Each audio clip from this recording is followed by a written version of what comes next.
The Flower Queen's Daughter, a Romanian fairy tale. A young prince was riding one day through a meadow that stretched for miles in front of him when he came to a deep, open ditch. He was turning aside to avoid it when he heard the sound of someone crying in the ditch. He dismounted from his horse and stepped along in the direction the sound came from. To his astonishment, he found an old woman who begged him to help her out of the ditch. The prince bent down and lifted her out of her living grave, asking her at the same time how she had managed to get there.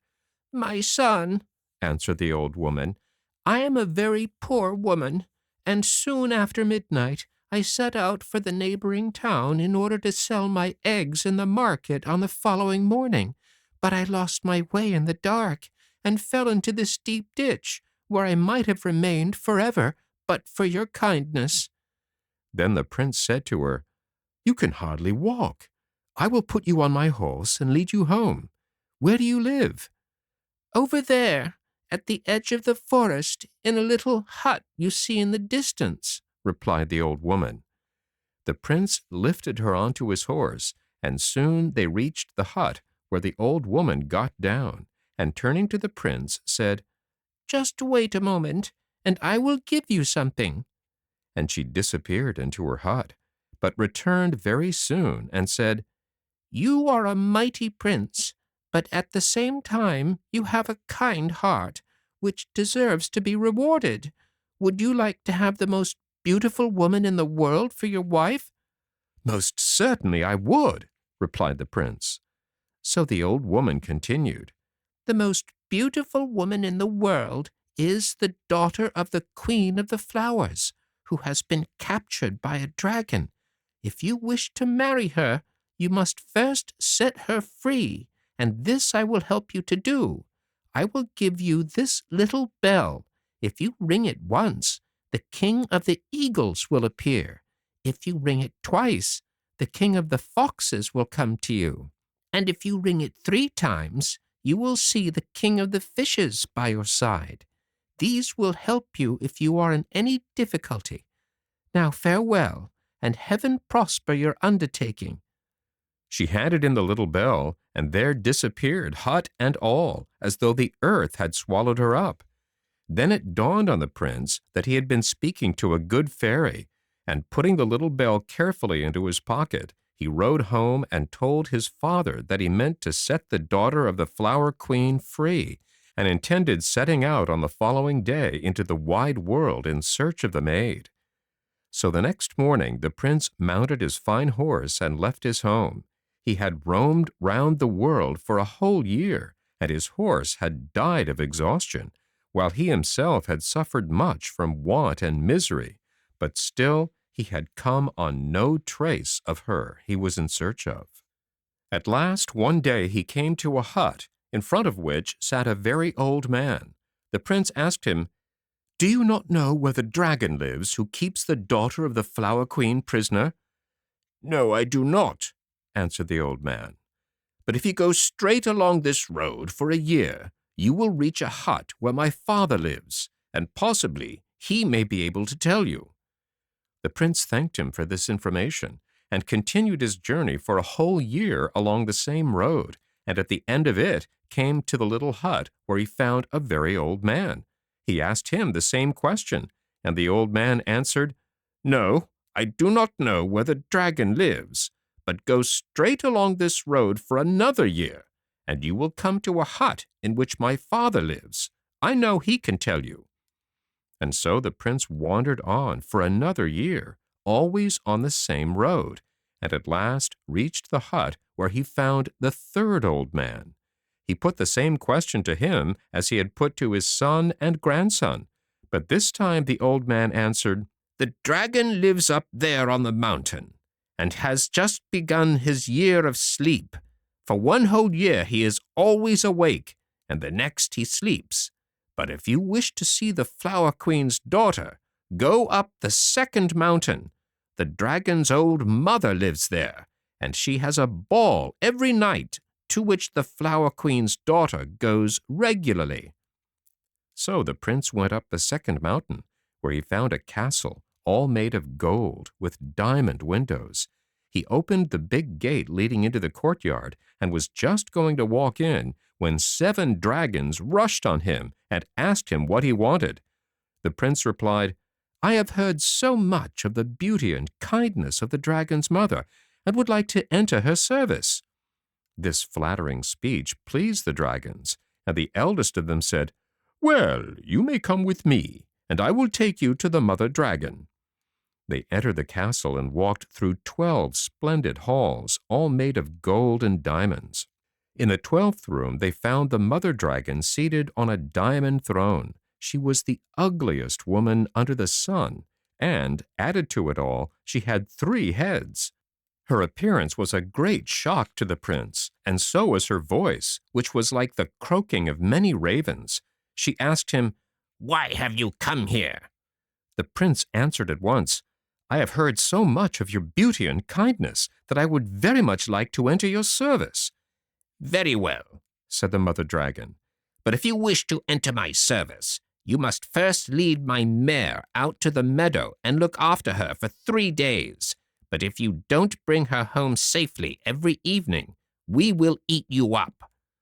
The prince undertook the task and led the mare out to the meadow. But no sooner had they reached the grass than she vanished. The prince sought for her in vain, and at last, in despair, sat down on a big stone and contemplated his sad fate. As he sat thus, lost in thought, he noticed an eagle flying over his head. Then he suddenly bethought him of his little bell, and taking it out of his pocket, he rang it at once. In a moment he heard a rustling sound in the air beside him, and the king of the eagles sank at his feet. "I know what you want of me," the bird said. "You are looking for the mother dragon's mare who is galloping about among the clouds. I will summon all the eagles of the air together and order them to catch the mare and bring her to you." And with these words, the king of the eagles flew away. Towards evening, the prince heard a mighty rushing sound in the air, and when he looked up, he saw thousands of eagles driving the mare before them. They sank at his feet onto the ground and gave the mare over to him. Then the prince rode home to the old mother dragon, who was full of wonder when she saw him, and said, "You have succeeded today in looking after my mare, and as a reward you shall come to my ball tonight." She gave him at the same time a cloak made of copper and led him to a big room where several young he-dragons and she-dragons were dancing together. Here, too, was the Flower Queen's beautiful daughter. Her dress was woven out of the most lovely flowers in the world, and her complexion was like lilies and roses. As the prince was dancing with her, he managed to whisper in her ear, "I have come to set you free." Then the beautiful girl said to him, "If you succeed in bringing the mare back safely the 3rd day, ask the mother dragon to give you a foal of the mare as a reward." The ball came to an end at midnight, and early next morning the prince again led the mother dragon's mare out into the meadow. But again she vanished before his eyes. Then he took out his little bell and rang it twice. In a moment the king of the foxes stood before him and said, "I know already what you want, and will summon all the foxes of the world together to find the mare who has hidden herself in a hill." With these words, the king of the foxes disappeared, and in the evening many thousand foxes brought the mare to the prince. Then he rode home to the mother dragon, from whom he received this time a cloak made of silver, and again she led him to the ballroom. The Flower Queen's daughter was delighted to see him safe and sound, and when they were dancing together, she whispered in his ear, "If you succeed again tomorrow, wait for me with the foal in the meadow. After the ball, we will fly away together." On the 3rd day, the prince led the mare to the meadow again, but once more she vanished before his eyes. Then the prince took out his little bell and rang it 3 times. In a moment, the king of the fishes appeared and said to him, "I know quite well what you want me to do, and I will summon all the fishes of the sea together and tell them to bring you back the mare, who is hiding herself in a river." Towards evening, the mare was returned to him, and when he led her home to the mother dragon, she said to him, "You are a brave youth, and I will make you my body servant. But what shall I give you as a reward to begin with?" The prince begged for a foal of the mare, which the mother dragon at once gave him, and over and above a cloak made of gold, for she had fallen in love with him because he had praised her beauty. So in the evening he appeared at the ball in his golden cloak, but before the entertainment was over he slipped away and went straight to the stables, where he mounted his foal and rode out into the meadow to wait for the Flower Queen's daughter. Towards midnight the beautiful girl appeared, and placing her in front of him on his horse, the prince and she flew like the wind till they reached the Flower Queen's dwelling. But the dragons had noticed their flight, and woke their brother out of his year's sleep.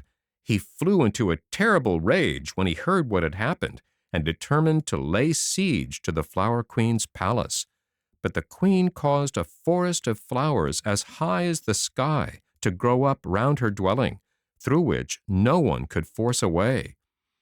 When the Flower Queen heard that her daughter wanted to marry the prince, she said to him, "I will give my consent to your marriage gladly, but my daughter can only stay with you in summer. In winter, when everything is dead and the ground covered with snow, she must come and live with me in my palace underground." The prince consented to this and led his beautiful bride home, where the wedding was held with great pomp and magnificence. The young couple lived happily together till winter came, when the Flower Queen's daughter departed and went home to her mother.